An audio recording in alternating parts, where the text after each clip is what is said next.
Voilà, j'ai été invitée il y a quelque temps par Stéphane Lefebvre de la médiathèque de Rennes pour intervenir sur ce sujet. J'étais déjà intervenue sur ce sujet il y a quelque temps à Pont de l'Arche. Voilà, donc j'interviens aujourd'hui en tant que responsable de la politique documentaire et coordinatrice donc, du contrat territoire lecture pour les médiathèques de Flers-Aglo. Donc je ne suis pas bibliothécaire musicale comme beaucoup d'entre vous aujourd'hui, mais il y a quand même un axe voilà, musique dans mes missions. Donc Flers-Aglo. Flers-Aglo, ça se situe en Normandie, dans l'Orne. C'est aux portes de la Suisse normande, voilà, pour vous repérer un petit peu pour ceux qui ne connaîtraient pas. C'est une agglomération de 42 communes avec une population de 53 000 et quelques habitants. Voilà. Donc nous, sur Flers-Aglo, je vais quand même vous détailler un petit peu notre réseau des médiathèques. Donc on a un réseau de médiathèques de 4 médiathèques. Donc il y a Flers qui est tête de réseau.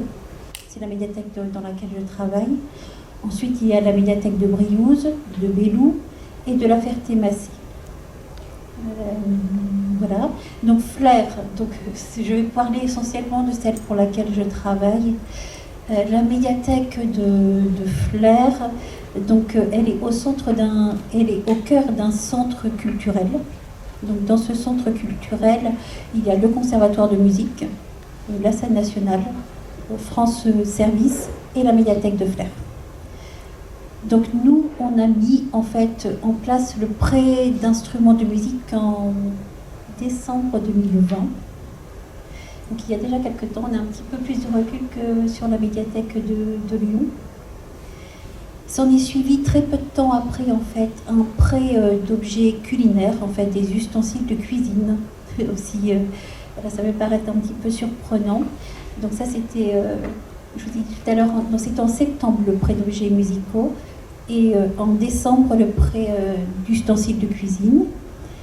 Et ensuite, on a développé en fait avec une offre d'objets jeunesse, donc tout ce qui est butaille, conteuse. Et tout récemment, en fait, sur le réseau des médiathèques, on a ouvert en fait à une offre d'objets nature. Donc télescope, appareil photo, jumelles. Bon. Voilà pour la présentation. Je ne sais pas si vous... Voilà. Oui, c'est ça. Je pense qu'ensuite, on va faire un jeu de questions-réponses davantage. Voilà pour la présentation. Je laisse donc Juliette. Merci. Et peut-être, oui, pour compléter, toi, ton offre d'instruments et d'objets musicaux est plutôt à destination de la jeunesse, il me semble. Non, pas que. Non, pas du tout. Pas du tout. On a vraiment une offre, on a commencé avec 30 objets, donc qui étaient essentiellement justement des offres vraiment tout public. Ensuite, on a étendu un tout petit peu voilà, vers le public jeunesse, mais aujourd'hui, on a une collection de 180 objets musicaux et qui est à part égale sur le côté et adulte et jeunesse. Voilà, et nous, on n'a pas du tout d'offre jeunesse à la veine de mai. Vous avez déjà... C'est sur une médiathèque de combien de mètres carrés? Oui. La médiathèque de Flers fait 3600 mètres carrés. C'est une grosse médiathèque, nous sommes 20 personnes à y travailler. Et sur le secteur musique, donc il y a 2 collègues essentiellement, et moi je les accompagne en fait voilà, sur cette partie-là. Alors, donc je travaille toujours depuis ce matin, fortement musique, à la bibliothèque de la Pardieu, donc un service qui est vraiment spécialisé musique au sein d'un réseau de 16 bibliothèques. Et donc on avait l'envie d'élargir notre public quand on a mis en place le prêt d'instruments de musique, en s'adressant à un public plus familial que le public qui vient plutôt emprunter nos CD, nos vinyles et nos autres documents. avec la volonté vraiment de soutenir la pratique artistique amateur. Donc c'est un peu ce que je disais ce matin, essayer de lever des barrières dans l'accès à ces pratiques musicales. Et puis avec dans l'intention aussi de valoriser d'autres ressources qu'on avait déjà, donc tous nos fonds de partition et les ressources d'auto-formation en ligne qu'on a et qui sont souvent un peu sous-utilisées. Même si chez nous c'est beaucoup moins le cas, et voilà, les gens commencent vraiment à connaître ces outils, et pour la partie musique peut-être grâce à ce service qui a permis de le valoriser. Donc on a ouvert ce service en 2023, donc effectivement un peu plus récemment, avec 1 an et demi de préparation, avec toute l'équipe qui a été vraiment impliquée dans la préparation de ce nouveau service. Donc on est 10 agents au département musique et on avait la volonté de lancer tout de suite un parc instrumental assez volumineux. Donc on a ouvert avec je crois 80 packs et aujourd'hui on est quasiment à 115 packs. Donc c'est un parc instrumental assez conséquent. Donc comme je viens de le dire, c'est prêté sous forme de pack, mais après on pourra répondre à des questions beaucoup plus précises, on ne faudra pas hésiter. Au niveau des conditions de prêt, donc les instruments sont prêtés avec l'abonnement classique de la bibliothèque. C'est accessible aux enfants à partir de 11 ans sur autorisation parentale et ils peuvent emprunter les instruments pour 6 semaines. Donc c'est un peu plus long que les autres documents. Les autres documents, c'est 3 semaines renouvelables, c'est 6 semaines sans renouvellement possible pour que ça puisse circuler parce qu'il y a vraiment une demande assez forte autour de ces instruments. C'est un prêt par carte et une seule réservation par carte. Et donc, bon, je l'ai dit ce matin, mais voilà, il n'y a pas de charte à signer. On a essayé vraiment de faire au plus simple pour que les personnes osent. Enfin bon, en fait, ils osent vraiment puisque le parc est très très emprunté. Le prêt et retour se font en salle musique. Donc c'est vrai qu'on est dans une très grosse bibliothèque où on a des départements, enfin il y a 5 étages. Donc on a décidé voilà, de faire uniquement le prêt et le retour en salle musique, ce qui était plus simple pour l'ensemble des agents. La médiation se fait par l'ensemble de l'équipe.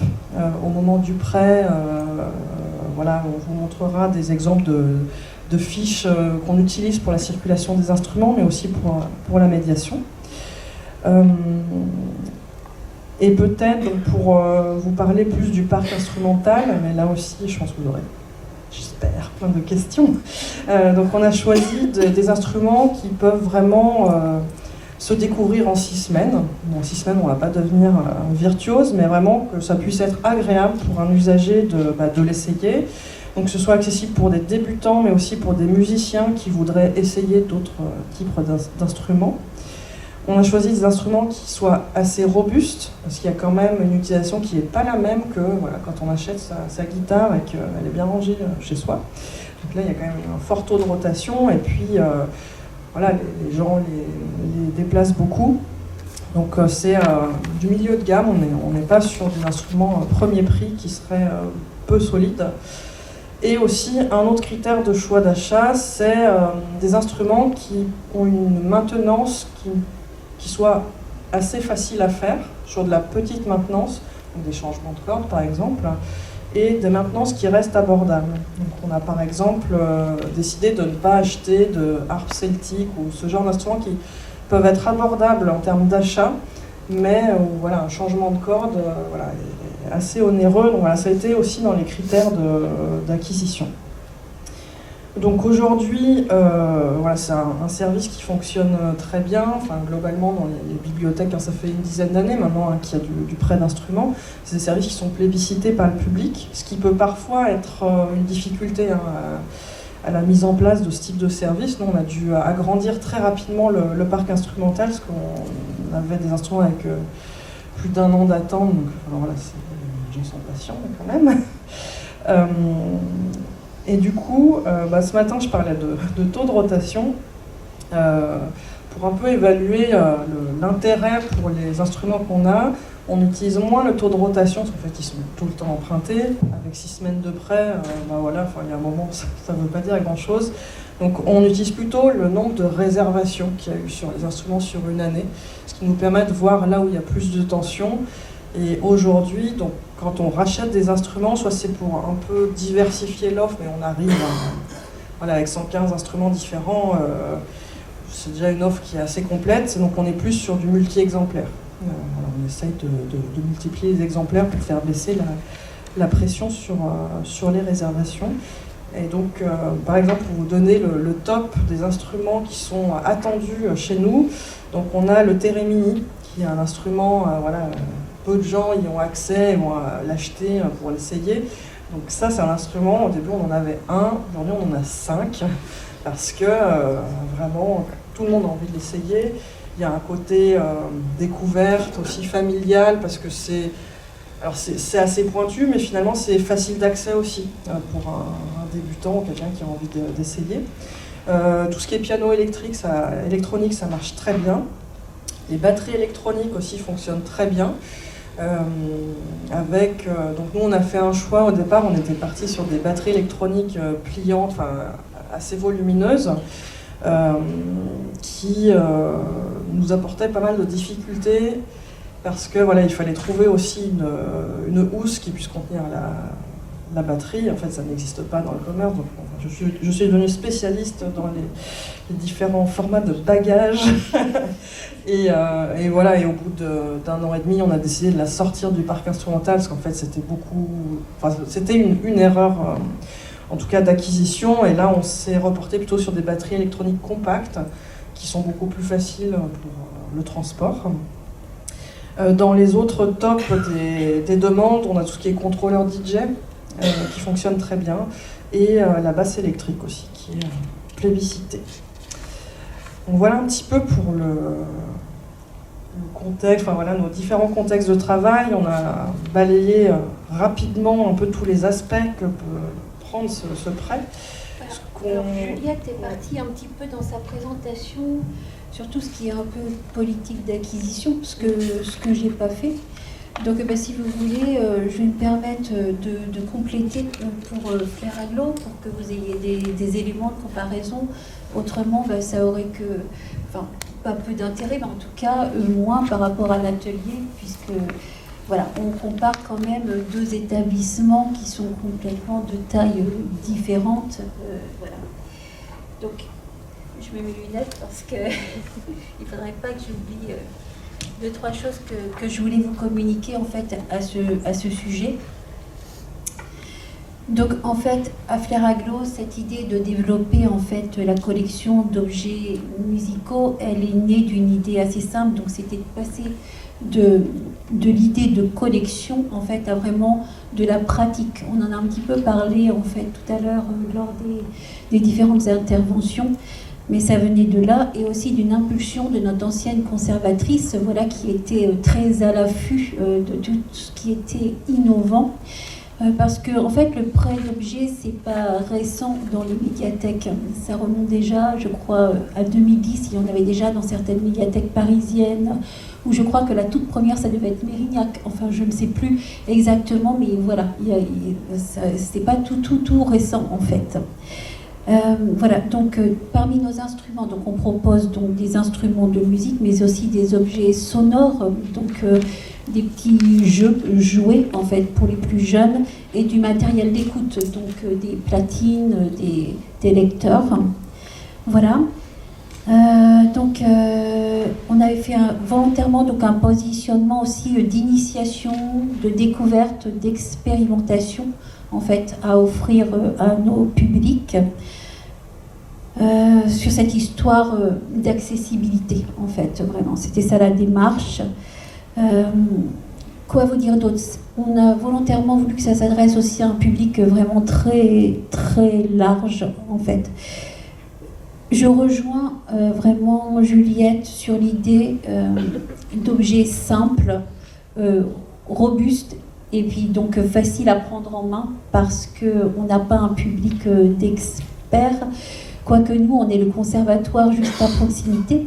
Donc c'est pour ça aussi qu'on a des objets donc, avec un cadre d'usage complètement différent. C'est soit en fait les objets sont offerts au prêt, à l'emprunt, ou alors il y a aussi des instruments qui sont à consulter sur place, enfin c'est comme ça qu'on dit, ils sont voués à l'usage sur place. Donc on a un piano, on a une batterie électronique, donc avec des casques, forcément pour pas quand même embêter les autres. Et certains sont voués plus à de la médiation en fait. Il y a une mutualisation sur notre réseau pour nos animations, notre programmation culturelle.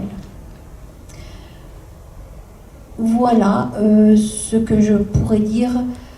On pourra en parler après. Il y a un petit point tout concret là qui vient d'arriver dans notre proposition qu'on doit ajuster parce que les coûts, vous n'êtes pas sans savoir que les budgets sont un peu difficiles parfois, contraints. Donc le sujet des piles, les instruments à piles. Voilà, donc peut-être on pourra développer tout à l'heure sur notre positionnement par rapport à ça. Voilà. Merci. Alors, qu'est-ce que vous préférez? Est-ce que vous préférez vous lancer directement dans des questions que vous auriez ou qu'on vous propose des thèmes pour vous orienter un peu dans les questions, un peu des thématiques autour du prêt? Ou est-ce que vous avez déjà plein de questions? J'ai une question par rapport au pack d'instruments sur les guitares. Donc il y a quoi? Il y a une guitare. Vous avez un accordeur par exemple aussi? Et voici donc, j'ai sorti cette petite fiche.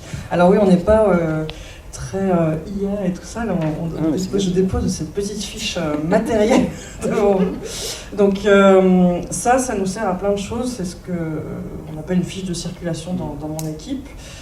Ça sert à la fois pour présenter un catalogue des instruments. Donc dans ce cas, les gens ont juste la première page. Ça leur permet de voir. Donc il y a une petite présentation. À ce moment-là, on sait ce que c'est qu'une guitare, mais on a des instruments un peu moins connus. Donc c'est bien de savoir ce que c'est, ce qu'on peut faire avec. Et donc vous avez. Donc là, c'est une guitare électrique. L'idée, c'est que dans le pack, il y a vraiment tout clé en main.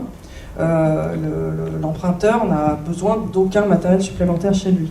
Donc ici, par exemple, vous avez donc l'ampli-casque, l'accordeur, et puis ensuite d'autres accessoires. Donc ça permet vraiment de jouer déjà avec cet instrument. Et en plus, nous, on prête ce qu'on appelle des compléments. Donc c'est des tout petits amplis et des pédales multi-effets. Qui sont réservés, donc c'est uniquement si on emprunte cette guitare, on peut aussi, si on le souhaite, emprunter ces compléments-là. Cette fiche, elle nous sert quand la personne vient emprunter aussi, donc à faire une première médiation, d'expliquer tout ce qu'il y a dans le pack, de faire le prêt, donc après on pourra parler aussi de tout ce qui est équipement, mais nos instruments sont équipés de façon très simple, donc ils n'ont pas de code barre dessus, le code barre est vraiment sur la fiche. Donc ça nous sert à faire le prêt. Et c'est un recto verso. Donc de l'autre côté, on a des informations de première prise en main, donc quel est l'accordage classique. Et ici, vous avez un QR code qui renvoie vers des pages web qu'on a créées pour chaque instrument, qui regroupe en fait à la fois des informations sur l'instrument, qui en joue, un tout petit historique, et surtout des tutos de prise en main. Donc ça peut être des tutos qui proviennent des plateformes d'auto-formation. Nous, on a tout à prendre. Mais voilà, pour le stylophone ou le thérémine, il n'y a pas d'auto-formation sur tout à prendre. Donc ça va être plutôt des sélections de vidéos YouTube qui sont accessibles et qui permettent de débuter en autonomie. Donc voilà un petit peu à quoi ça ressemble, avec quelques conseils aussi d'utilisation, de précaution, et puis un rappel aussi des responsabilités de l'usager, puisque quand il emprunte, il doit rendre l'instrument avec l'intégralité des accessoires et en bon état. Et là, en termes de coût, ça revient combien le pack là? Vous savez un peu? Alors, je ne pourrais pas vous dire exactement, mais je pense que là, on est quand même dans les 600 €, quelque chose comme ça. Ouais. Vous avez une limite dans l'achat, une limite financière dans l'achat d'un... Je pense que le maximum pour un pack, c'est ce type de prix. Ouais. Après, il y a des instruments... là, c'est typiquement le type de pack où il y a beaucoup d'accessoires. Il y a des packs qui sont très simples et beaucoup moins chers. Donc on s'autorise sur certaines choses après aussi avoir un instrument de qualité qui du coup, on n'a pas besoin de l'amener chez le luthier régulièrement pour des réglages. Mais effectivement, j'ai bien conscience que c'est un coût assez élevé. pas pensé à la question, la gestion des questions. La dame devant, puis après. Est-ce que vous mettez un stand et un casque avec le pack électrique là? Non. Enfin, après, je sais, Nadège, tu compléteras si toi tu. Enfin, je sais pas comment tu fais dans ta bibliothèque. Nous, ce qu'on fait, c'est sur les instruments électroniques, par exemple, de mettre un adaptateur jack, mini jack. Parce que bon, bah ça, tout le monde n'a pas ça chez soi. Après, effectivement, bah, on commence à se poser la question, les casques filaires, ça devient un truc un peu, enfin pas dépassé, mais bon, il y a quand même beaucoup moins de gens qui en ont. Donc là, pour ce type de prêt, on peut aussi proposer l'ampli en complément quand la personne n'a pas de casque. Je sais pas toi. Alors nous, on n'a pas beaucoup de packs en soi, mais toutefois, il y a des instruments qui nécessitent soit d'être accompagnés avec une enceinte ou des cordons spécifiques, des choses comme ça. Donc là, en fait, les usagers qui souhaiteraient l'emprunter n'ont pas le choix. En fait, ils empruntent le tout, rien. En fait, j'ai envie de dire, parce que c'est déjà, en fait, ce positionnement a été pris parce que c'est complexe comme gestion, la mise en place d'un fonds d'objets dans une médiathèque. Une vérification au prêt au retour, comme le disait Juliette, c'est du temps agence et ça nécessite quand même une gestion un peu particulière. Donc voilà comment fonctionnent nos packs à la médiathèque. On ne peut pas prendre une enceinte à la demande. L'instrument a besoin d'une enceinte, donc il est loué avec l'enceinte qui accompagne. Voilà. Voyez, nous, ça ressemble à ça. Donc c'est visiblement à peu près comme Juliette, une fiche qu'on propose à nos abonnés, donc avec tout le détail pour que nous puissions donc vérifier avec eux lors de l'emprunt. Donc on vérifie chaque élément, que tout soit bien à l'intérieur du sac, de l'emballage. Et au retour, on en fait autant. Et une petite fiche comme ça donc, est insérée dans les sacs ou boîtes pour qu'eux aussi, de leur côté, on puisse vérifier en fait, qu'au retour, ils aient bien pensé à tout. Parce que oui, parfois, il peut y avoir quand même beaucoup de petits éléments pour certains objets. Voilà. Si vous reconnaissez. Si vous avez une procédure pour les non-vendus. Alors, de l'autre côté, on a plusieurs étapes. Parce que je dirais que dans la mise en place de ce type de service, c'est effectivement cet aspect-là qui peut être un peu compliqué ou générer des problèmes sur du long terme, je dirais. Donc déjà, nous, au retour, notre politique, c'est de ne pas accepter donc, un pack où il manquerait un élément. Et après, on a plusieurs réponses à apporter. Donc, alors, bien souvent, en fait, ce qui manque, c'est les petits câbles de charge. Ou alors, c'est pas le bon parce que tout le monde a plein de câbles qui traînent chez soi et puis on nous ramène quelque chose qui n'a rien à voir.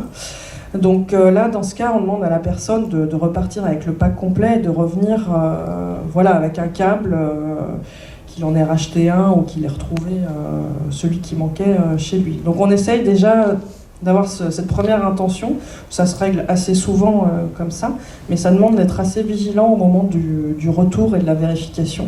Parce que si on ne le repère pas à ce moment-là, c'est là qu'arrivent les problèmes. Et ça peut être assez difficile à résoudre. Et ensuite, on peut avoir... donc c'est plutôt ce genre de choses qui arrivent. C'est plutôt des petits oublis ou des échanges, ou alors un autre accordeur qui revient.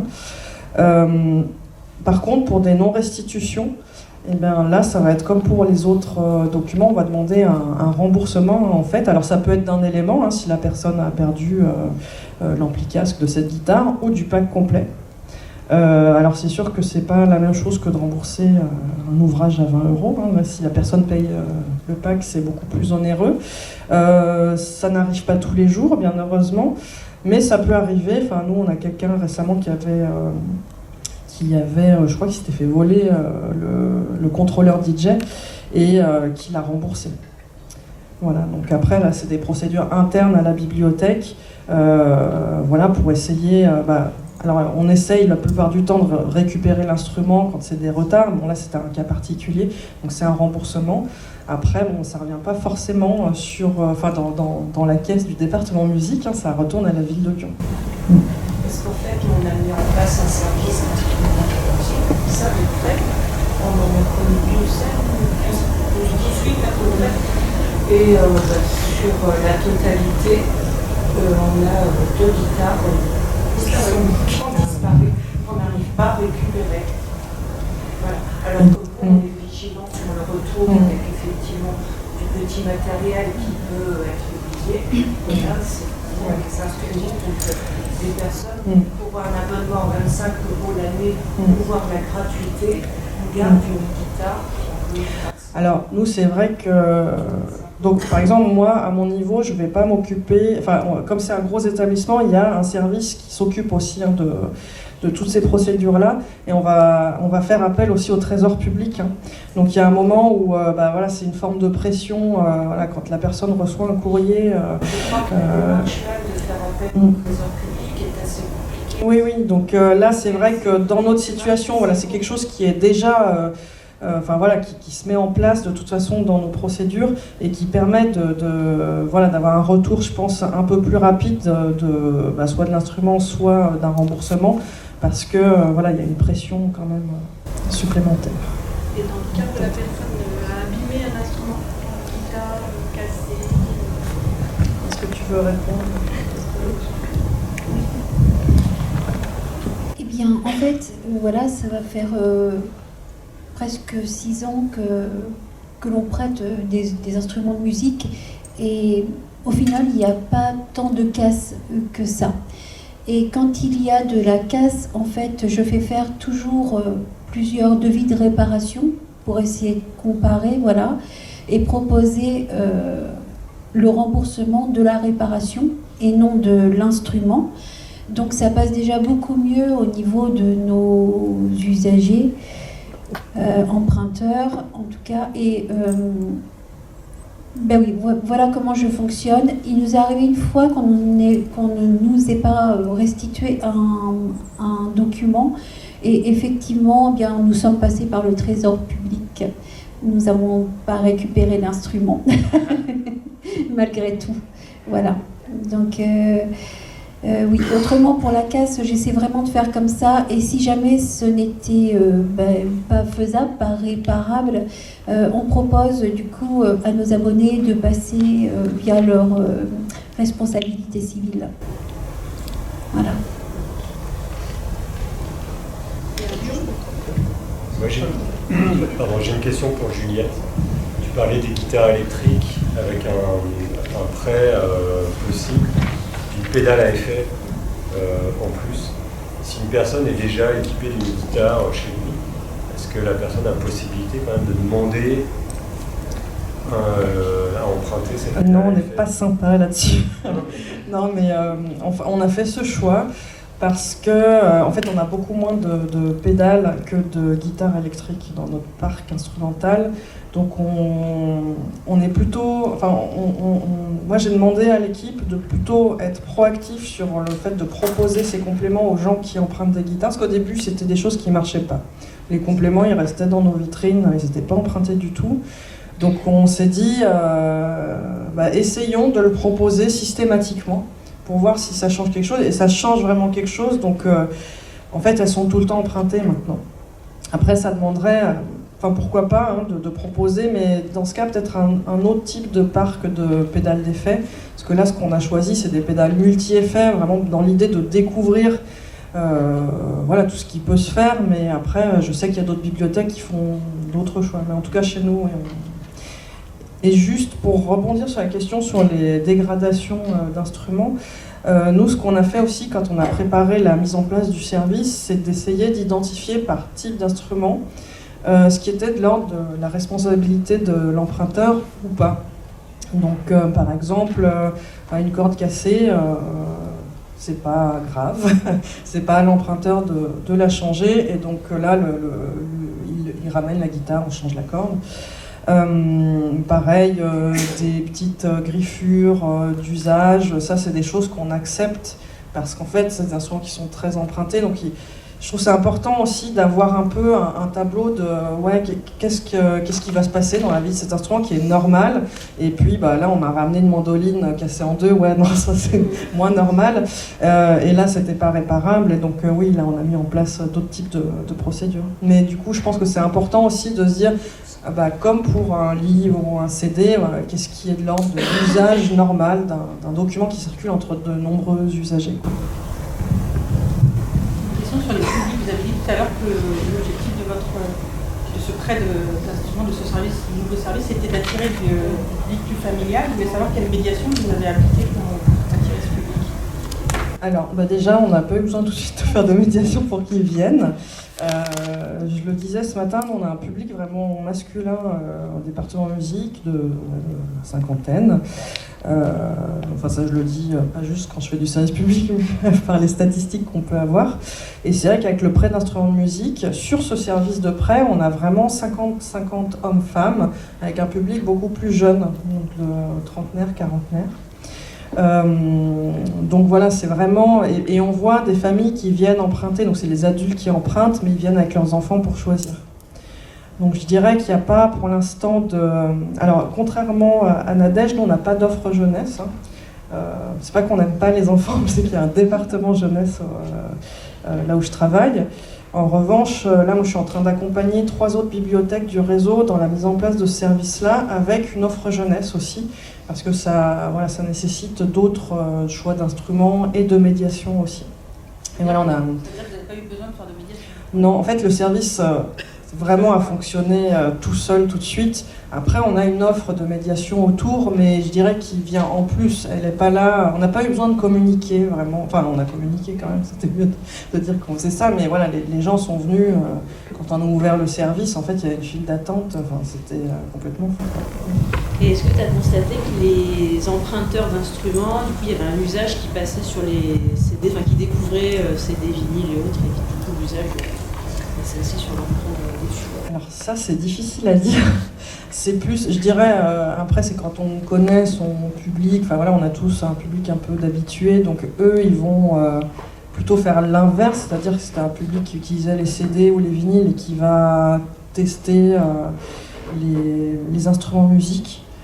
Mais dans l'autre sens, c'est plus sur le fond de partition qui ne fonctionnait pas hyper bien.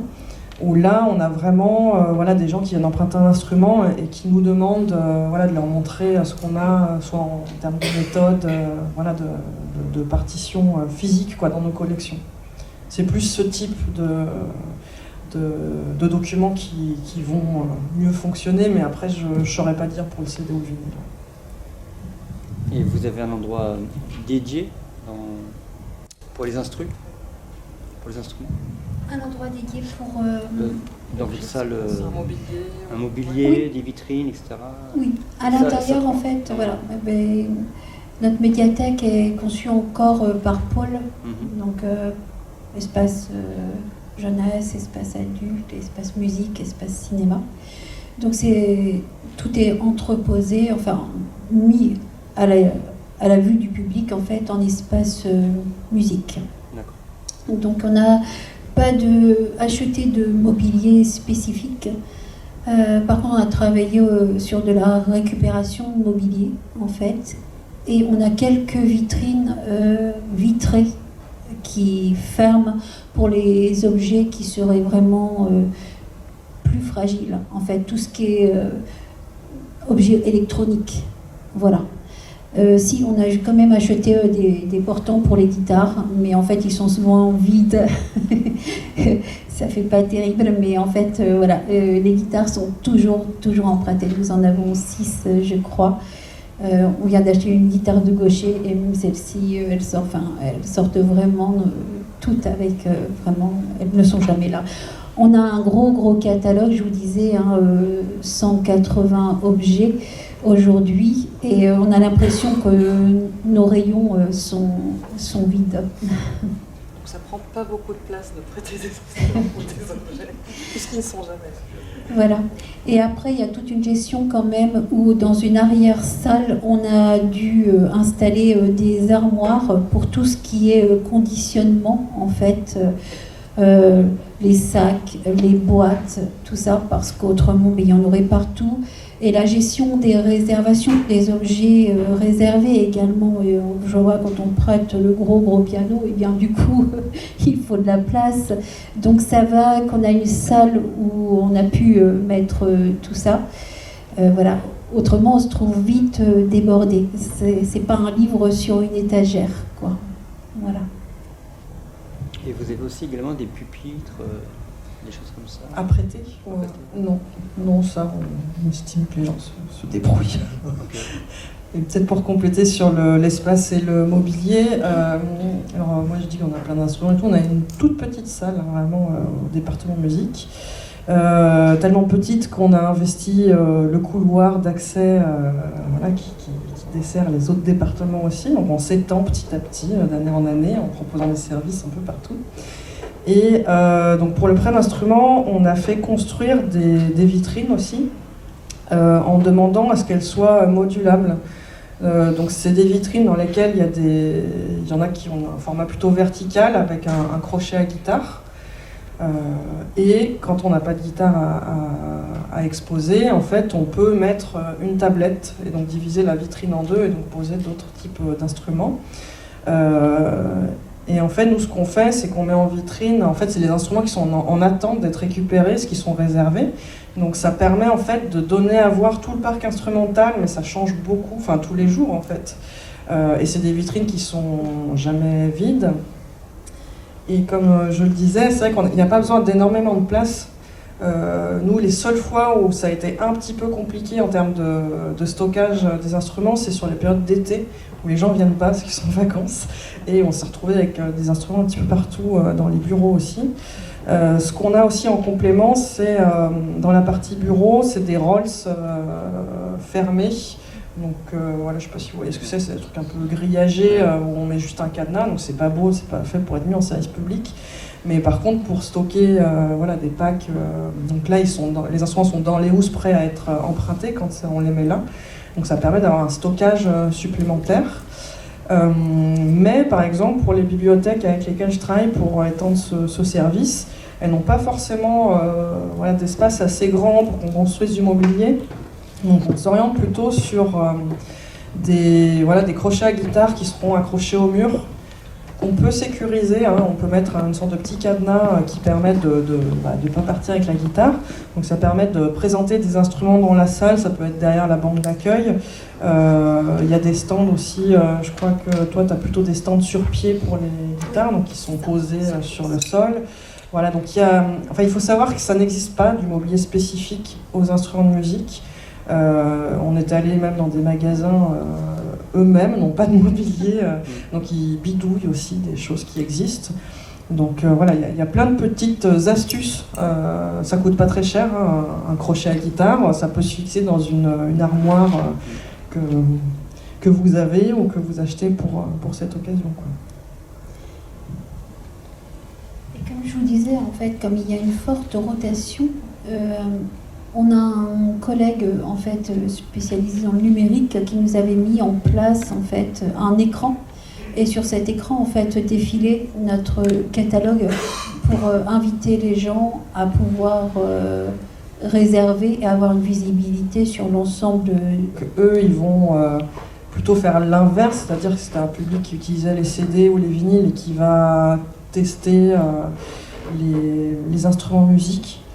Mais dans l'autre sens, c'est plus sur le fond de partition qui ne fonctionnait pas hyper bien, où là, on a vraiment voilà, des gens qui viennent emprunter un instrument et qui nous demandent voilà, de leur montrer ce qu'on a, soit en termes de méthode, voilà, de partition physique quoi, dans nos collections. C'est plus ce type de documents qui vont mieux fonctionner, mais après, je ne saurais pas dire pour le CD ou le vinyle. Et vous avez un endroit dédié pour les instruments? Un endroit dédié pour... dans votre salle, un mobilier, oui. Des vitrines, etc. Oui, à l'intérieur en fait, voilà. Notre médiathèque est conçue encore par Paul, donc espace jeunesse, espace adulte, espace musique, espace cinéma.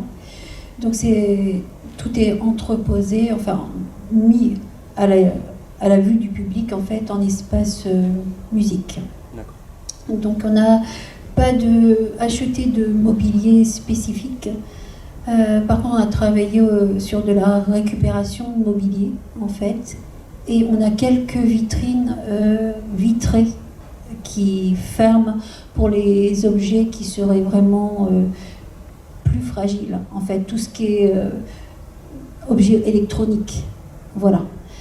Si, on a quand même acheté des portants pour les guitares, mais en fait, ils sont souvent vides. Ça fait pas terrible, mais en fait, voilà, les guitares sont toujours empruntées. Nous en avons 6, je crois. On vient d'acheter une guitare de gaucher, et même celle-ci, elles sortent vraiment toutes avec vraiment, elles ne sont jamais là. On a un gros catalogue, je vous disais, 180 objets aujourd'hui, et on a l'impression que nos rayons sont vides. Donc ça prend pas beaucoup de place de prêter des instruments ou des objets, puisqu'ils ne sont jamais. Voilà. Et après, il y a toute une gestion quand même où dans une arrière-salle, on a dû installer des armoires pour tout ce qui est conditionnement, en fait.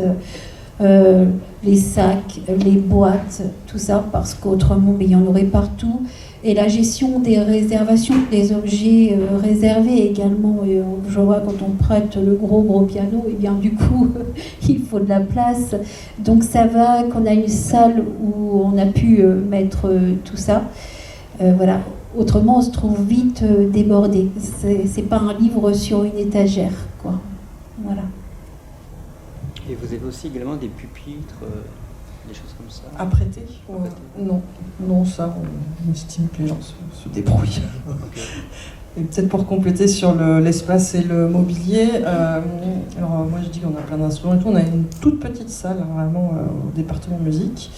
Tellement petite qu'on a investi le couloir d'accès voilà, qui dessert les autres départements aussi. Donc on s'étend petit à petit, d'année en année, en proposant des services un peu partout.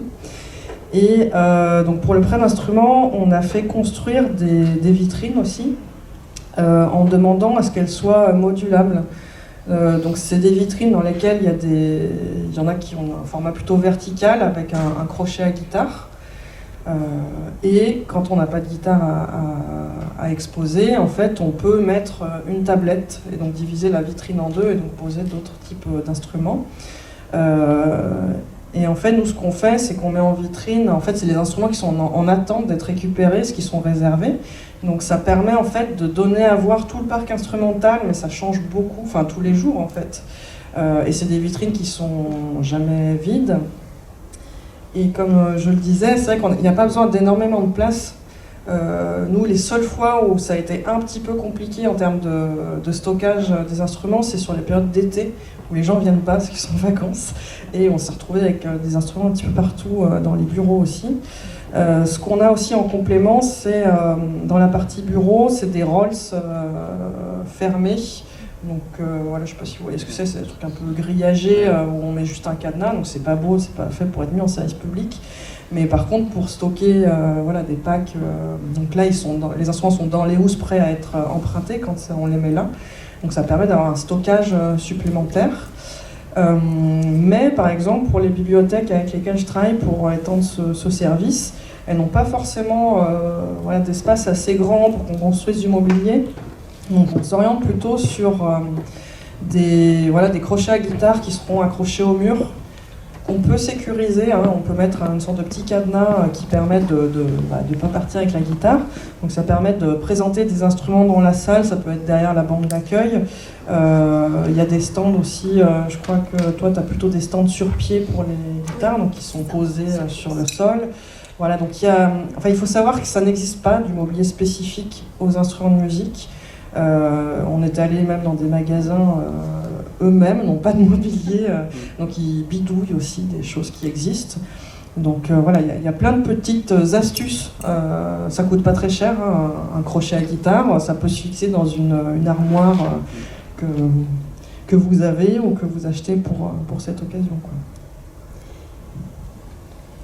Et comme je vous disais, en fait, comme il y a une forte rotation, On a un collègue en fait spécialisé dans le numérique qui nous avait mis en place en fait un écran, et sur cet écran en fait défilait notre catalogue pour inviter les gens à pouvoir réserver et avoir une visibilité sur l'ensemble de la collection.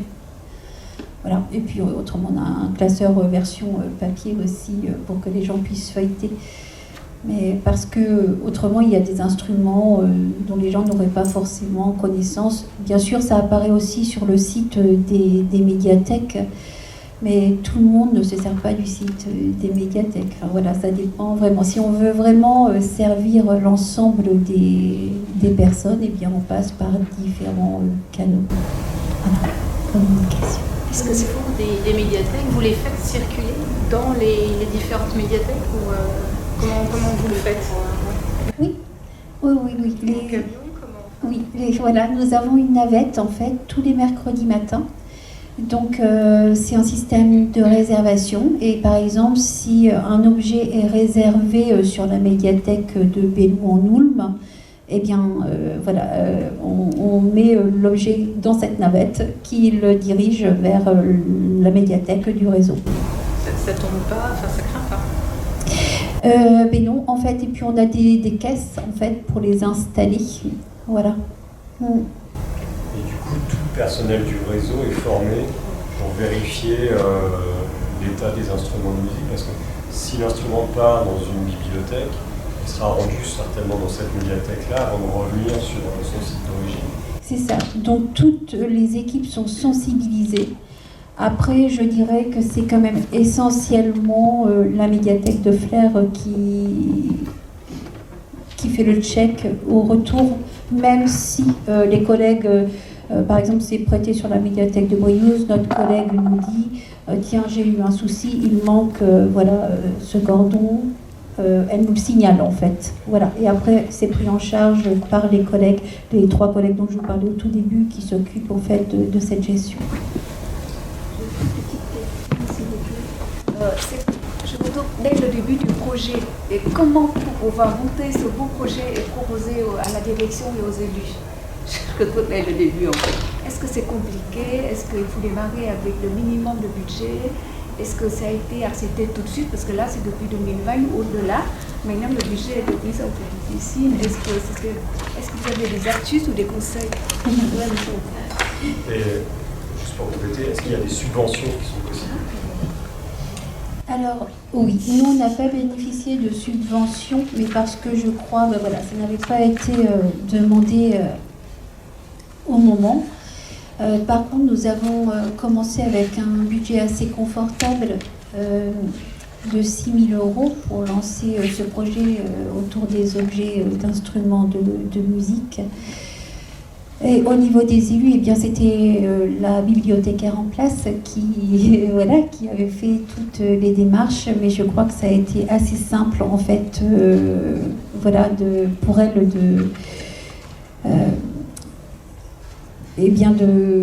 de mettre en place ce projet. Ça a été entendu, elle a médiatisé en termes d'attractivité aussi, de ce que ça allait pouvoir nous apporter. Puis nous, on a le conservatoire aussi pour appuyer la démarche. Voilà, en tout cas, ça a pu se mettre en place assez facilement. C'était pourtant, au moment où je vous disais, la période Covid, tout ça, c'était un peu timide. Mais ça s'est fait assez facilement. Aujourd'hui, je fonctionne avec un budget de 4 500 €, mais pas uniquement pour les objets instruments de musique. C'est vraiment l'ensemble des objets dont je vous ai parlé au départ. Donc, aussi bien jeunesse, culinaire, et ma collègue sur les objets nature, c'est un autre budget par contre. Donc voilà, 4 500 € pour l'ensemble des objets. J'ai une question technique. Je vais juste compléter sur les aspects financiers qui sont quand même importants. Donc nous non plus, on ne connaissait pas à cette époque, mais voilà, finalement, en tout cas pour notre cas, il n'y avait pas forcément de besoin. Pour la question de la subvention, est-ce que vous savez si c'est uniquement au démarrage du projet ou si ça peut être... Oui, je n'ai pas été du tout précise, pardon. Donc pour la subvention, en fait, il faut présenter un dossier pour créer un nouveau service. Ou alors après une expérimentation. Mais bon, en général, c'est difficile de convaincre sa hiérarchie si on expérimente juste, donc on y aller directement. Et c'est un dossier qui a déposé avant le 31 mars de chaque année.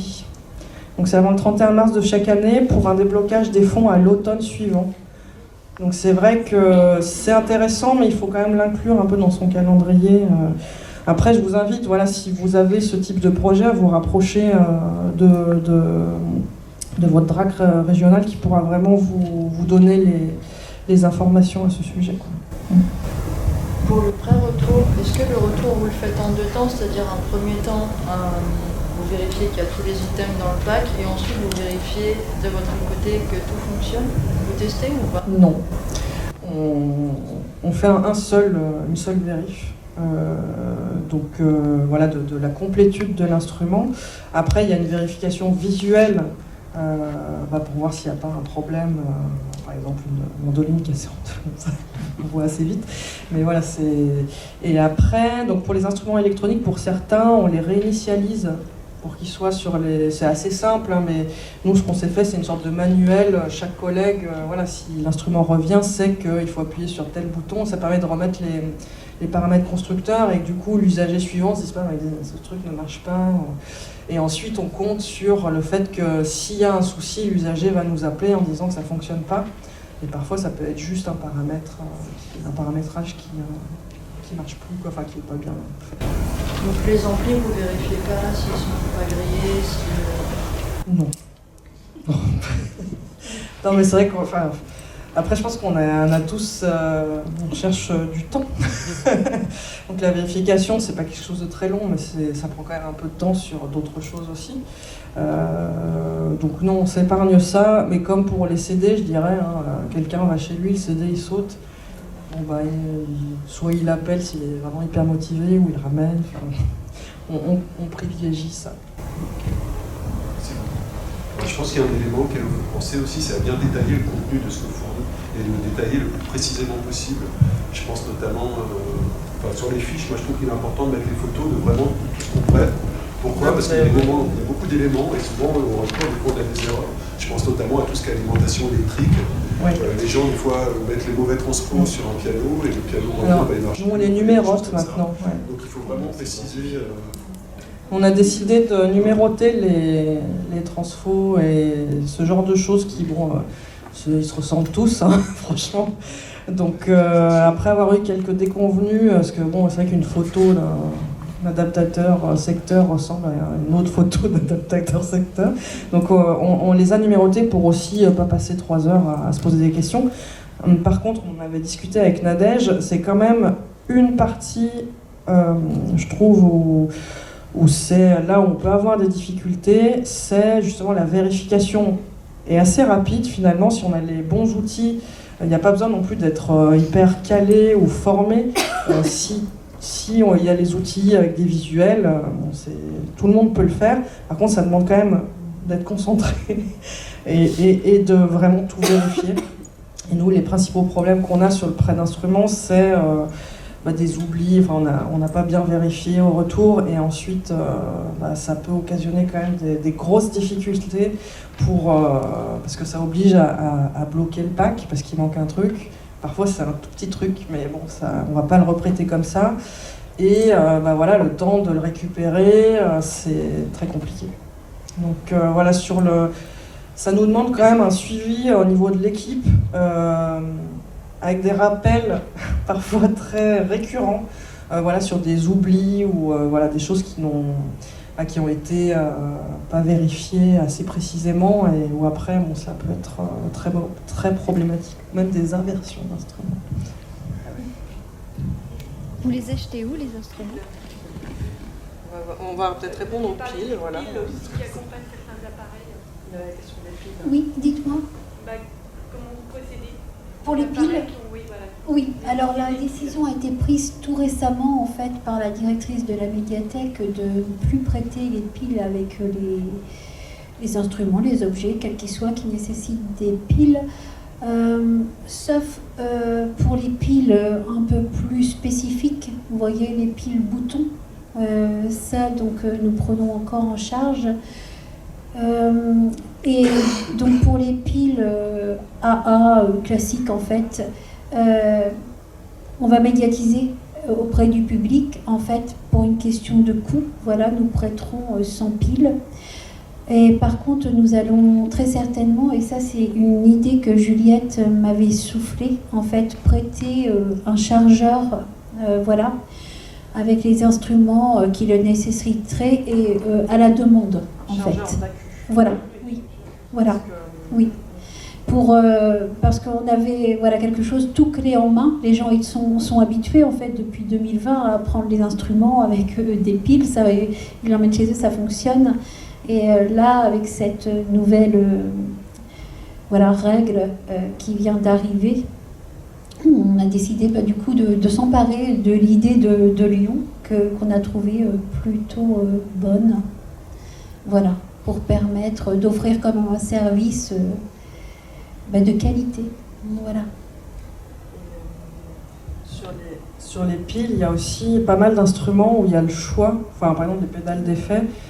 C'est vrai qu'en général, les musiciens ont des piles, bon, qui peuvent avoir aussi un transfo, mais pour les transporter plus facilement, mais c'est possible d'avoir un adaptateur secteur. Donc nous, on privilégie l'achat d'instruments où on peut acheter un adaptateur secteur, parce que c'est quand même un peu plus pratique. Il y a certains instruments où on n'a pas le choix, par exemple les stylophones, la marque Stylophone, c'est des instruments qui fonctionnent avec des piles. Et donc nous, on prête des accus, le chargeur et tout ça, bon, les gens se débrouillent, parce que sinon, moi, je trouve que c'est ingérable. Donc on les laisse s'occuper de charger leurs piles. Moi j'ai une question, est-ce que vous prêtez des instruments à vent? Un peu. Alors, nous, on a mis en place le service juste après la période Covid, donc pas très Covid-friendly de souffler d'un instrument qu'on va prêter à quelqu'un d'autre. Donc, on a fait pour l'instant un choix d'acheter des petits instruments à vent, de type harmonica. On a aussi des guimbardes et des ocarinas récemment. Et ces instruments qu'on peut nettoyer dans des machines à ultrasons, donc c'est ce que les dentistes ont pour nettoyer leurs objets. Donc c'est des petites machines qui ne coûtent pas forcément très cher, qui fonctionnent avec de l'eau et un petit produit désinfectant, et en fait ça permet en quelques secondes de nettoyer. Donc là pour le coup sur ces instruments il n'y a pas une remise en circulation immédiate. Après maintenant il y a d'autres, je sais qu'il y a des bibliothèques qui prêtent des instruments à vent, parce qu'il existe par exemple des instruments les cuivres de la fanfare qui sont en PVC, il existe des hanches en plastique. Nous, on n'a pas fait le choix, on aimerait bien les prêter, mais ça demande quand même de pouvoir nettoyer ça avec du produit vaisselle. Et nous, on a un bâtiment qui est des années 70, avec des toilettes qui servent aussi pour faire la vaisselle à midi avec de l'eau froide. Donc il y a un moment où on s'est dit, là, on n'a pas du tout les moyens de prêter ce genre de choses. Mais je sais que des bibliothèques font ça. Car nous en prêtons depuis peu en fait des instruments avant, par question d'hygiène, voilà, ça questionnait beaucoup l'équipe. Et on a repéré en fait une marque d'instruments avant, ça s'appelle Nouveau. Et voilà, c'est d'un entretien vraiment simple. Donc pour l'instant, on les prête et ça répondait vraiment à une demande du public parce que, pareil, ils sont très très peu en fait à la médiathèque. Ils sortent beaucoup et ça a l'air vraiment solide à avoir à l'usage, mais voilà, je pense que ça permet de prêter des instruments à vent facilement nettoyables. On a eu clarinette, on a flûte, vraiment des choses qui ont rejoint notre collection dans cette marque-là. NUVO. Oui. Sur le prêt d'objets divers, oui. Est-ce que vous fixez une sorte de limite et dire après on va là, mais on n'ira pas là, et est-ce que cette diversification des ressources a été bien acceptée par les collègues de bibliothèque? Alors, sur le tarif, j'ai envie de dire non parce qu'on essaie vraiment de répondre aux demandes aussi des usagers. Donc parfois, même quand une demande est un peu onéreuse, on a tendance à la valider du moment qu'elle réponde à... On sait que ça va sortir en fait et que ça rejoint nos collections de façon cohérente. Enfin, moi je pensais à une limite plutôt du genre, enfin on va pas aller sur le textile, on va pas aller sur ça, enfin potentiellement on va acheter du loisir créa, on va acheter ci, enfin c'est plus de l'ordre des domaines. Ah oui, des domaines, oui. Alors, vous voyez, Flair, instrument de musique parce qu'il y a le conservatoire, Briouze, objet nature parce qu'il y a un marais à côté. En fait, c'est lié quand même à notre territoire. On ne va pas étendre comme ça indéfiniment sur toute forme d'objet. En fait, c'est vraiment, oui, lié au territoire et à ce qui se passe autour. Oui. Il y avait une deuxième question. Sur les collègues, est-ce que ça a été bien pris de diversifier les questions? Oui, j'étais dans l'équipe quand ça s'est lancé. Alors c'est vrai que c'est assez surprenant quand même. C'était encore assez nouveau là pour le coup. Nous on a commencé à y réfléchir en 2018, donc certains s'enflamment, partent directement dedans, puis certains, non, on va devenir la foire fouille. C'est des réflexions vraiment dans le si. Et puis, comme tout changement, en fait, il faut l'accompagner. Je pense qu'on passe tous par une phase. Vous voyez ce schéma-là autour du changement. Il y a eu des hauts débats, des questionnements, beaucoup de questionnements aussi. Et puis, c'est encore plus et encore plus. Donc, qu'est-ce qu'on accepte de lâcher aussi pour mettre en place une telle offre oui, c'est beaucoup de questions. Encore autour des instruments de musique, et pour le public, et pour l'équipe, ça a été assez facilement entendable. Je dirais qu'on a eu plus de questions, c'est autour du prêt d'objets culinaires, en fait. Où là vraiment certains n'y étaient pas favorables. Et aujourd'hui, bien devant le succès, je pense que c'est accepté. Ouais. Et justement, est-ce que ce succès, vous l'avez documenté, qu'on puisse retrouver peut-être des documents officiels qu'on pourrait transmettre à nos élus pour montrer ce succès? Oui, en fait, on a des éléments qui nous permettent, des éléments chiffrés, en tout cas, oui, qu'on pourrait transmettre. Et que comme je travaille en ce moment sur des fiches domaines et la rédaction d'une politique documentaire autour de ça, forcément ça va transparaître quelque part et ça sera donc validé par nos élus et mis à disposition de tous ceux qui le souhaiteraient en fait en consultation. Nous, c'est vraiment quelque chose qui a été, même ça faisait partie du bilan du maire, qui a été réélu. Alors que c'était à notre initiative au départ, mais ça a été vraiment intégré. Et je pense que il y a un projet de requalification de la bibliothèque de la Part-Dieu. Et je pense que le succès de ce service va permettre d'intégrer des espaces de pratique musicale aussi. Et d'aller sur tout ce pan qu'on n'a pas pu encore développer parce que actuellement on n'a pas du tout les espaces pour ça. Mais c'est vrai que c'est ce type de service, il y a quand même un retour public très fort.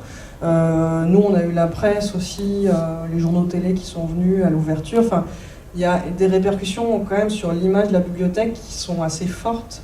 Donc je pense que c'est des éléments qui peuvent effectivement convaincre.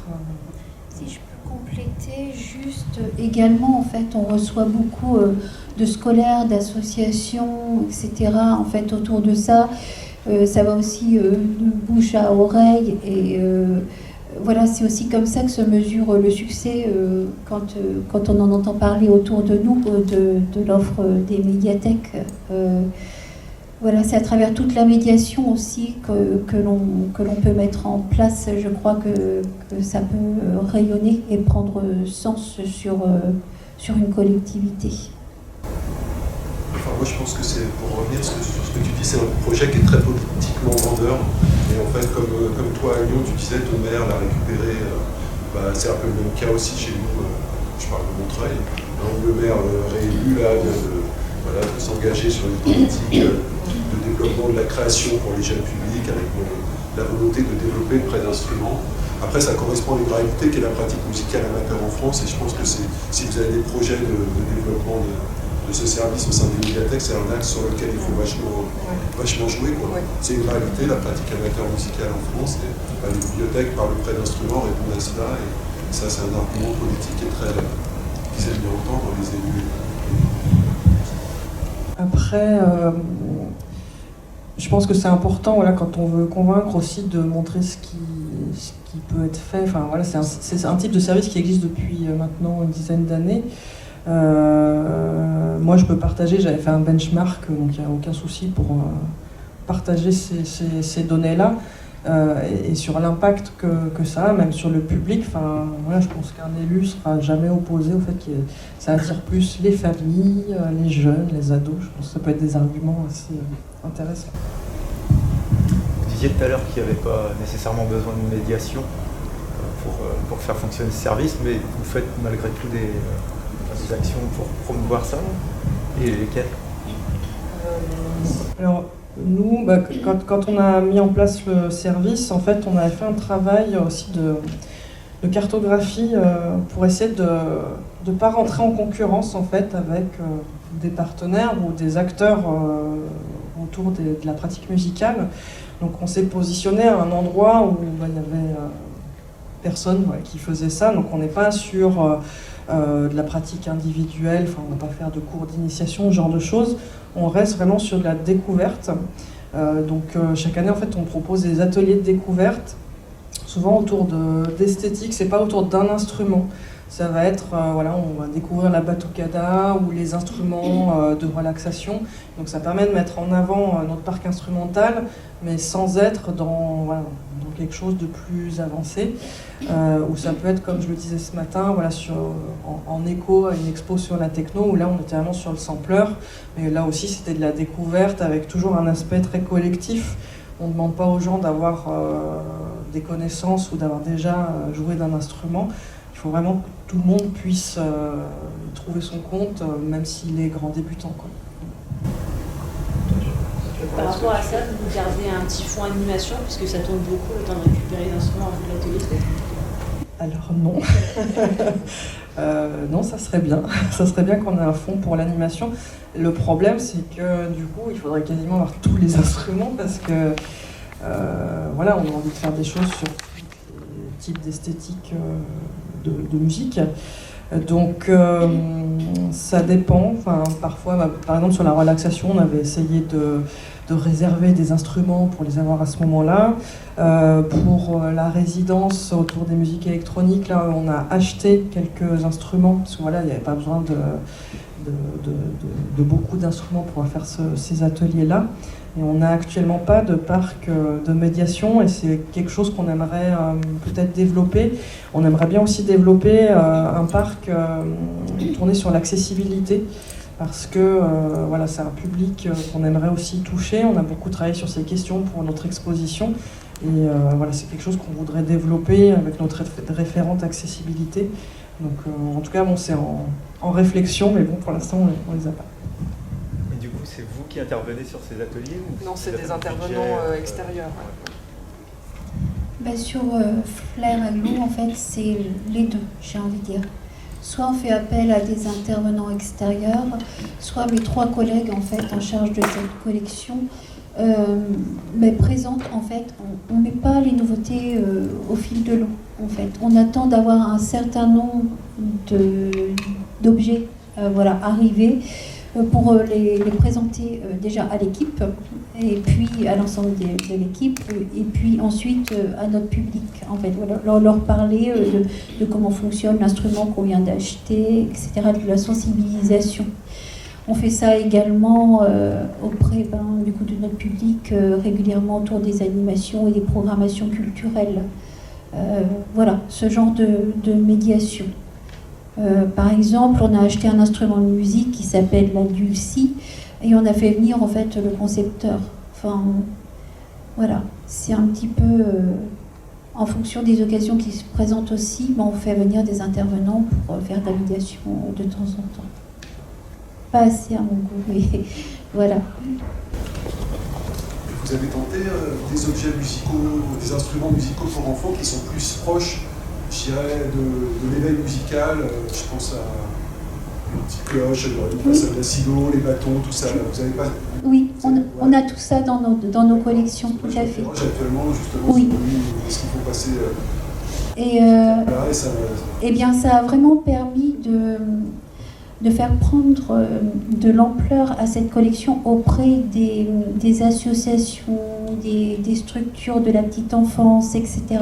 C'était timide en fait, le grand public s'en était emparé, mais pour le coup, avec cette offre-là, tout ce qui est plutôt collectivité, structure, voilà, eh bien, sont venus là pour le coup chercher ce type de documents à la médiathèque. Pour le choix des instruments, vous savez, vous avez conseillé à son propre Oui, on a une veille en fait, soit une veille chez des fournisseurs locaux, mais nous sur Flair, on n'a pas beaucoup de fournisseurs locaux en termes de musique, donc on va aussi sur Caen, on se déplace en fait, on va prendre conseil. Autrement, eh bien, on regarde aussi ce qui fonctionne bien sur Internet en fait. Et puis on est très attentive, je dis attentive au féminin parce que nous ne sommes que des femmes sur cette partie-là, à ce que les usagers aussi, je vous disais en fait, nous conseillent eux par rapport au retour, etc. Et le conservatoire bien sûr nous est d'une grande aide aussi. Voilà, par rapport à tout ce qui est technicité. Quand c'est trop compliqué, je n'achète plus. On a eu vraiment des objets qui ne sortaient pas en fait trop complexes à manipuler sans qu'il y ait autour un accompagnement. Et nous, n'étant pas en capacité, ça requestionne vraiment les compétences et les savoir-faire des équipes. Hein. Voilà, n'étant pas en capacité en fait de communiquer autour forcément de comment fonctionne l'instrument, etc. Parce que c'est, voilà, ça demande une trop grande expertise en fait. Eh bien, on n'achète plus. Voilà. Et nous, quand on a travaillé sur le service, donc toute l'équipe a été impliquée et on a formé des binômes qui étaient un peu référents par typologie d'instruments, en essayant de veiller à ce qu'il y ait à chaque fois... Enfin, on voulait pas en fait qu'il y ait... On n'est pas tous musiciens dans l'équipe, hein, bien loin de là. Et donc on voulait justement que, par exemple, on a un collègue guitariste, il n'a pas forcément travaillé sur le parc de guitare. Parce qu'on voulait que tout le monde puisse s'approprier ce nouveau service. Donc il y a eu vraiment un travail de recherche aussi sur Internet, hein, de voir les avis sur certains modèles. Donc chaque binôme en fait proposait une volumétrie par type d'instrument et allait choisir aussi jusqu'au modèle précis. Et ensuite on a été accompagné...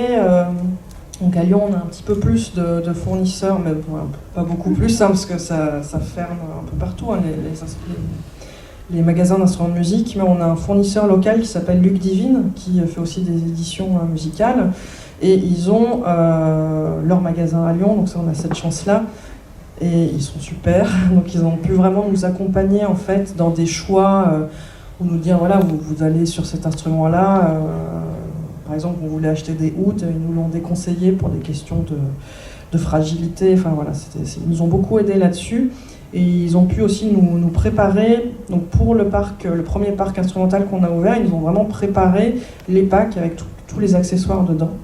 Donc ils nous ont livré les packs clés en main, ce qui était quand même en termes de charge de travail pour nous quelque chose de super. Ça coûtait plus cher qu'ailleurs, mais c'était aussi un travail qu'on n'avait pas forcément à faire ensuite. Et maintenant, quand on fait des achats, on va chez plein de fournisseurs différents. Des fournisseurs locaux, donc pour tout ce qui est guitare, parce qu'il y a un magasin de guitare local qui est très bien. Et après, pour d'autres instruments, là, c'est sur des sites en ligne, parce qu'il faut savoir aussi que c'est très fluctuant, tant au niveau des prix que des disponibilités. Donc on peut avoir acheté un modèle à un moment, il est plus disponible chez un fournisseur, mais chez un autre, il est beaucoup plus cher. Voilà, donc il faut quand même faire une veille aussi un peu... Et donc on panache, on essaye quand même de travailler avec des fournisseurs locaux, mais on achète aussi chez Thomann, chez Star Music, chez Woodbrass, un peu tout ce qui existe. Sur les instruments de musique du monde, il y a un site qui s'appelle Instruments du Monde, qui a une grosse offre de Tongue Drum, qui est aussi un des instruments, je ne l'ai pas cité, mais c'est un instrument qui est hyper emprunté, donc voilà, ils ont une offre très intéressante. Plutôt hors marché du coup? Alors nous, on a une particularité à la ville de Lyon qui a fait qu'on n'a pas eu besoin de faire de marché public pour les instruments, parce qu'en dessous de 5 000 euros par famille instrumentale, on peut acheter directement chez un fournisseur. Donc, ouais. Parce qu'en fait, c'est une procédure particulière, parce qu'il y a aussi l'opéra, l'auditorium. Donc pour l'instant, ça fonctionne comme ça. Donc on a eu ça en moins comme contrainte. Pareil, la même situation, sur faire pas de marché.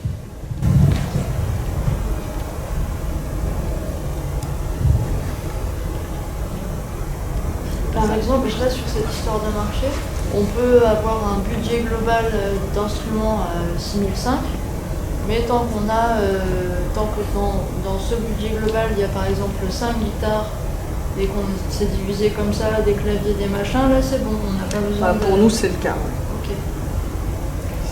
Alors après, c'est le service des finances qui gère cet aspect-là sur les différentes lignes, mais c'est comme ça que ça fonctionne.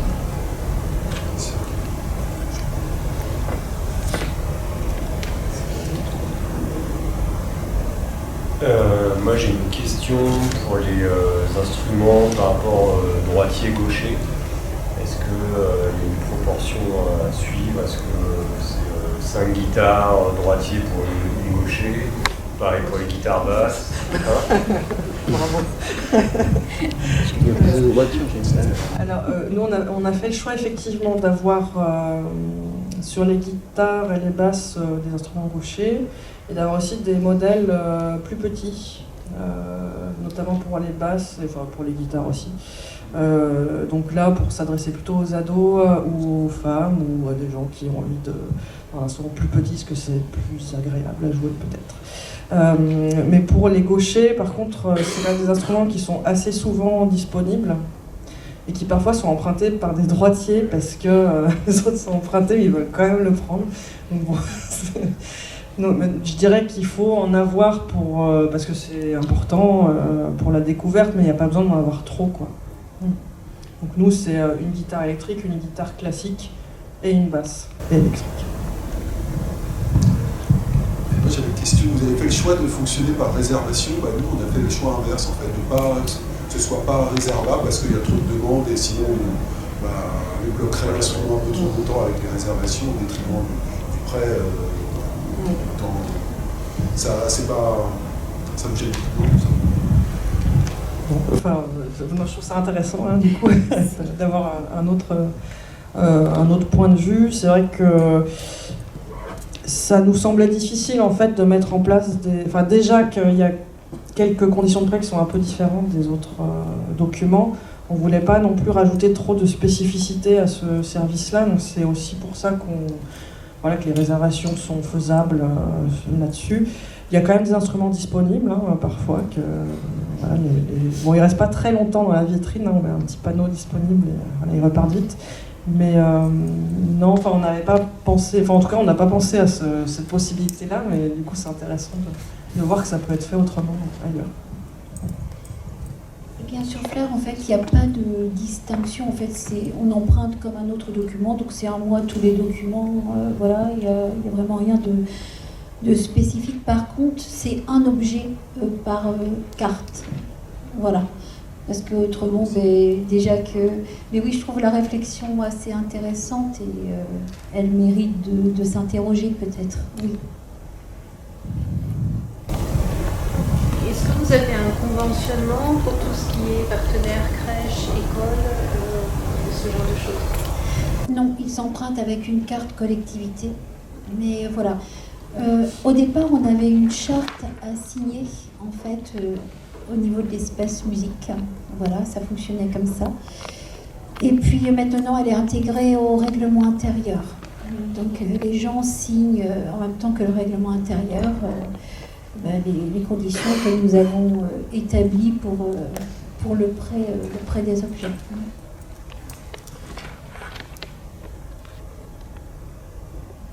Le prêt d'instruments pour les enfants, est-ce que vous avez des kits, des balles?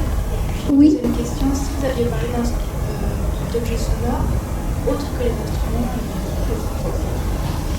oui, alors on a effectivement des kits de percussion, par exemple, qu'on prête parce que tout seul, ça n'a pas énormément d'intérêt, en fait. Donc là, oui, on n'a pas beaucoup de kits, je le disais, contrairement à Lyon, mais pour les jeunes, quand même, quelques-uns, oui. Et votre deuxième question était? Oui. Oui, en fait, quand je parle d'objets sonores, c'est tout ce qu'on achète, vous voyez, chez les commerçants pour les petits type jouets club, en fait, des choses qui font du son. Voilà, pas forcément de la musique, mais en tout cas du son. Est-ce qu'il y a des instruments que vous avez achetés qui ne fonctionnent pas, qui ne sont pas empruntés, qu'il ne faut surtout pas prendre, en fait? Qui veut éviter de... J'aurais pas trop la prétention de dire qu'il ne faut pas acheter, mais en tout cas, oui, on a quelques exemples d'instruments qui ne sortent pas, ou vraiment très peu. Par exemple, on avait acheté une enceinte écologique, voilà, donc oui, vous mettez un portable dedans, en fait, et voilà, ça amplifie, eh bien... Elle ne sort pas. Voilà. Qu'est-ce que je pourrais dire d'autre? On a un petit pocket operator, vous savez, pour faire de la musique électronique, il sort vraiment très très peu.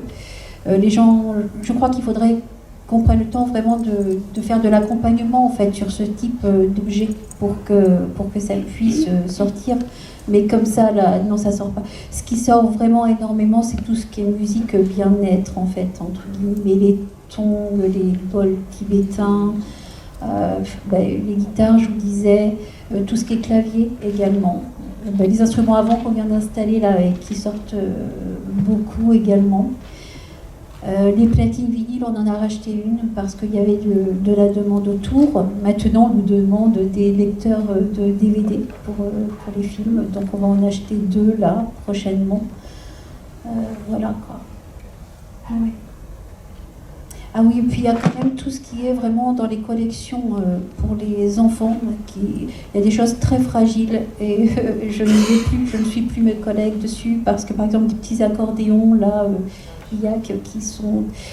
du coup, tout le monde est embêté. Nous, la personne qui l'a emprunté, c'est pas de leur faute en fait. C'est juste ça tient pas. L'enfant a cogné un peu fort sur la petite batterie qu'on vient d'acheter. Pouf, c'est tout cassé.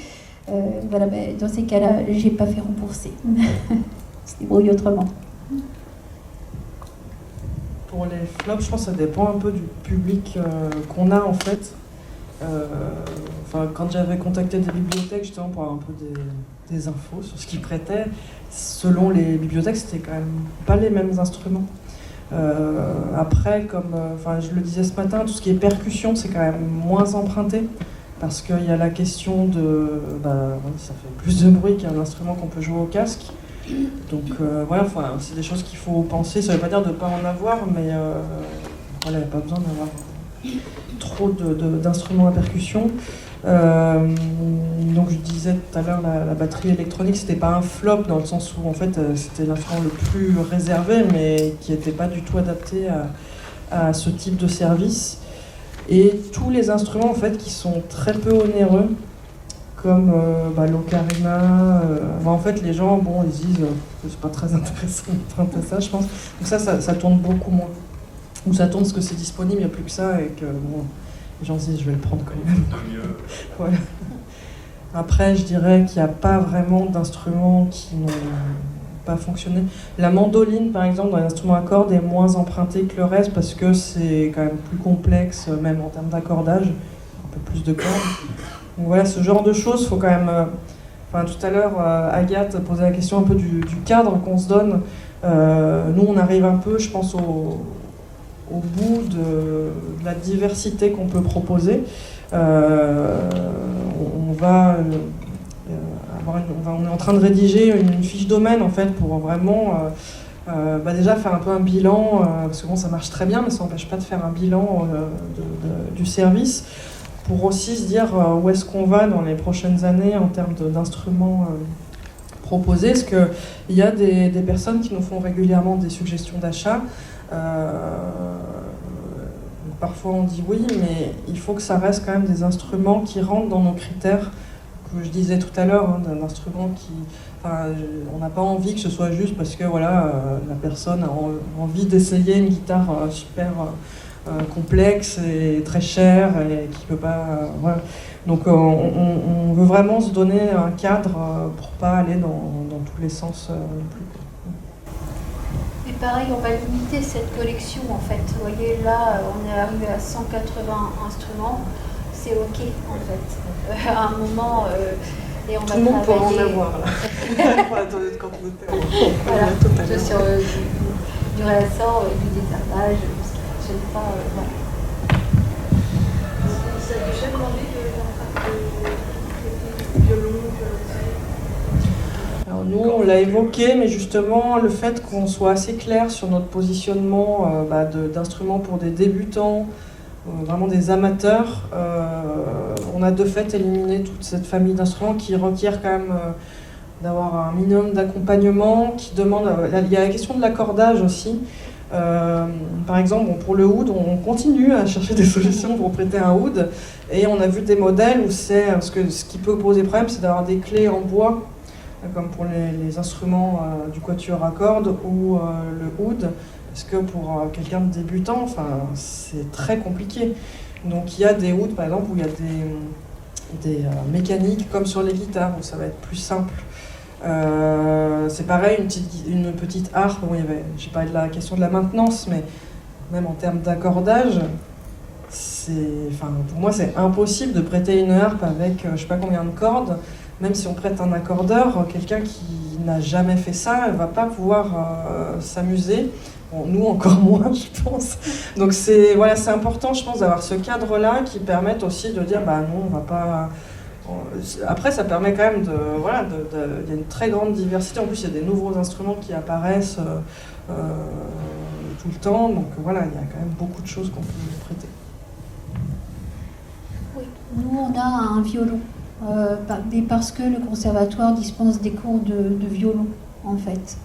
Donc c'est vraiment en lien, je vous disais quand même qu'il y a une cohérence dans tout ça. On ne peut pas effectivement acheter tout et n'importe quoi.